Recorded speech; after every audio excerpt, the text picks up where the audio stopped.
Welcome back to another SCP reading, dear researchers. Today we're going to be reading SCP-357, Hungry Clay. Now without further ado, item number SCP-357, Object Class, Previously Safe, Now Euclid.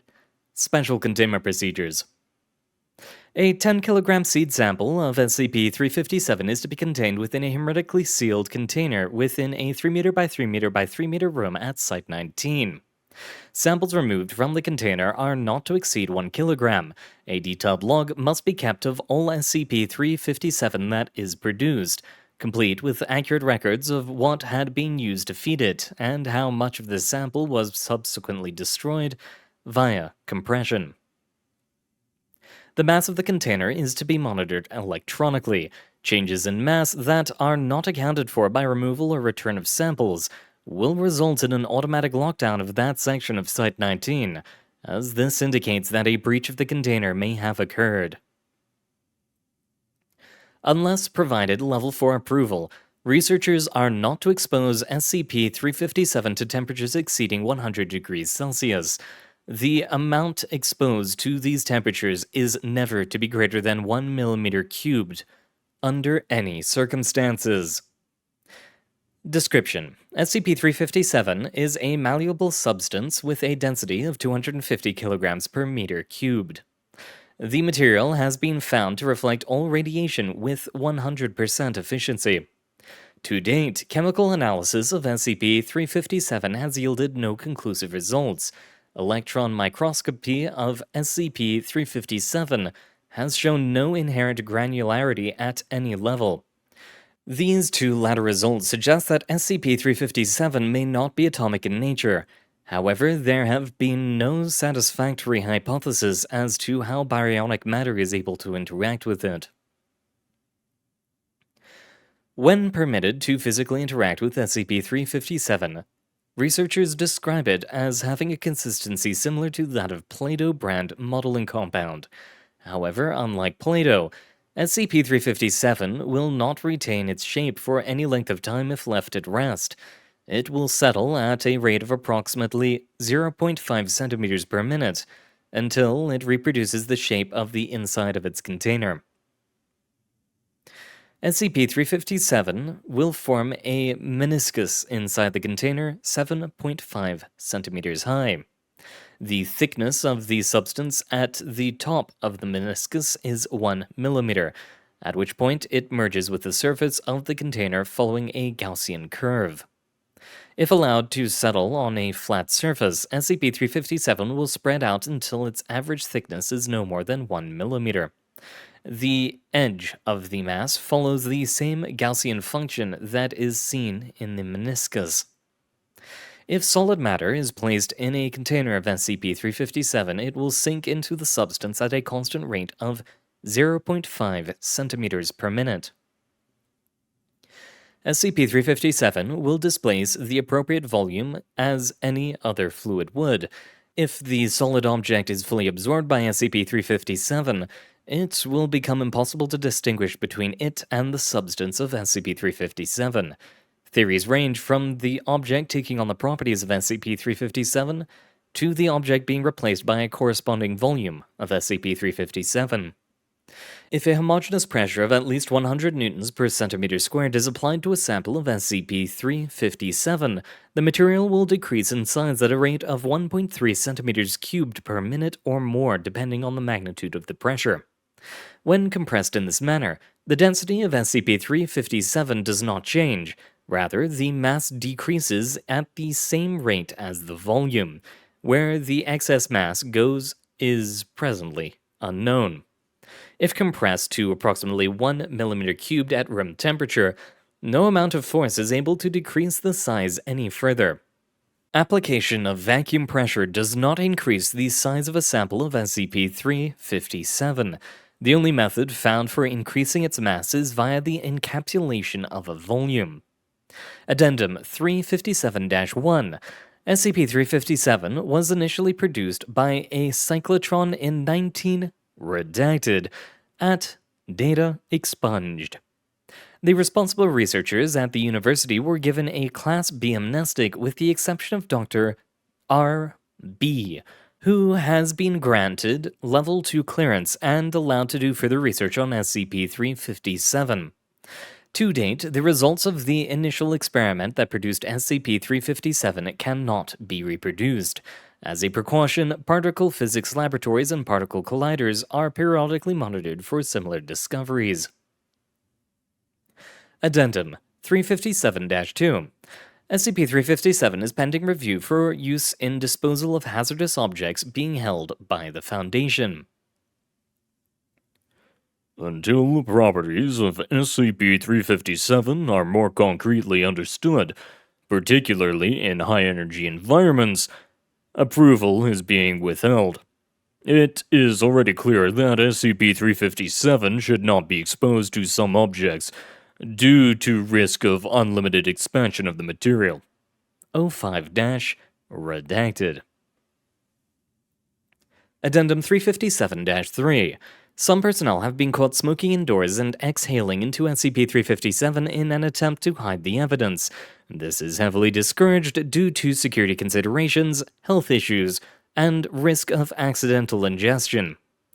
File photos of experiments 357-3 and 357-4 are freely available to those who continue to practice this abuse of Foundation property. Experiment Log 357-1. Date redacted. Subject 1 ping pong ball. Procedure. SCP-357 is allowed to fully absorb the ball while in a container sitting upon a electronic scale. Details. The ball is seen to sink into the sample of SCP-357. When the last of the ball disappears from view, the scale reports an increase in mass of 5.6 grams, equivalent to the difference between the ping pong ball's mass and that of the equivalent volume of SCP-357. Experiment Log 357-2. Date redacted. Subject a mass of SCP-357. Procedure. A sample of SCP-357 is molded into a box and placed upon an electronic scale. Before being allowed to set, the lid of the box, also molded from SCP-357, is placed on it. Details. A mass increase is detected exceeding the mass of the lid. Bisection of the box shows that it is now a solid mass of SCP-357. Experiment Log 357-3. Date redacted.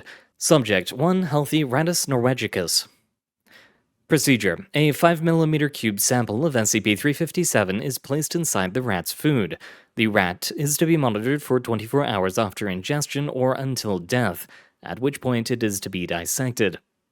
Details. 1 hour after ingestion, SCP-357 is observed to be eliminated from the rat's digestive system. Soon after, the subject exhibits a pain response. The pain is observed to increase over time. Though the mass of the animal does not change, an increasing amount of SCP-357 is eliminated from its body, concluding with a continuous stream after 3 hours. Death occurs within minutes of this event. Dissection reveals that the entire digestive tract has been converted into SCP-357, along with a number of surrounding organs. Death is believed to have been caused by blood loss. Experiment Log 357-4. Date redacted. Subject 1 healthy Rattus norvegicus. Procedure. Procedure is identical to Experiment 357-3. The subject is provided an intravenous supply of blood to prevent premature death. Details. Observation up to the 3-hour mark match those of Experiment 357-3. The stream of SCP-357 extruded from the rat continues at a steady rate. After 30 more minutes, the subject becomes increasingly lethargic. 15 minutes later, death occurs. Dissection shows that much of the rat's viscera had been replaced with SCP-357, along with a significant portion of its muscle mass. Cause of death is determined to be due to conversion of part of the cardiac muscle into SCP-357. Experiment Log 357-5. Date redacted. Subject SCP-357 in cryogenic conditions. Procedure. SCP-357 is placed into a liquid helium environment and mechanically compressed. Details: a pressure of 100 newtons per centimeter squared is applied to SCP-357.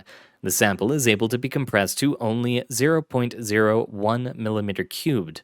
While still compressed, the sample is allowed to return to room temperature. When pressure is removed, the sample immediately returns to a volume of 1 millimeter cubed. Experiment Log 357-6, date redacted, subject SCP-357 in high temperature conditions. Procedure: SCP-357 is compressed to 1 millimeter cubed while at room temperature. The mechanism is then placed in a 1000 degrees Celsius environment and then releases the sample. Details: at a temperature of 750 degrees Celsius inside the compression mechanism, SCP-357 expands with sufficient force to damage it. 40 meters cubed of SCP-357 is produced within 10 seconds, fully engulfing the furnace, $50,000 worth of equipment, and 2 researchers. After 1 hour, the volume of the sample decreases to the equivalent of the absorbed matter. Object class is changed from safe to Euclid. No further high-energy experiments are permitted unless it can be definitively shown that a repeat of the incident will not occur. Experiment Log 357-7. Date redacted. Subject SCP-357. Procedure: a 1 millimeter cubed sample of SCP-357 is placed on a 40 meter cubed container. The ambient temperature is steadily increased in order to determine the material's rate of expansion from application of thermal energy. Details: the experiment is still pending Level 4 approval. Models of expansion and further information regarding safety procedures are needed from Dr. B. Redacted before a decision can be made. I don't want to die to Plato or get sent to another dimension or whatever exactly this does.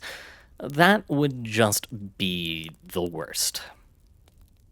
Especially imagine, they don't have any mice or balls of string there. Oh well. Thank you very much for coming, dear researchers. It's been an honor, as always, reading for you. Good luck out there, and I hope to see you all next time.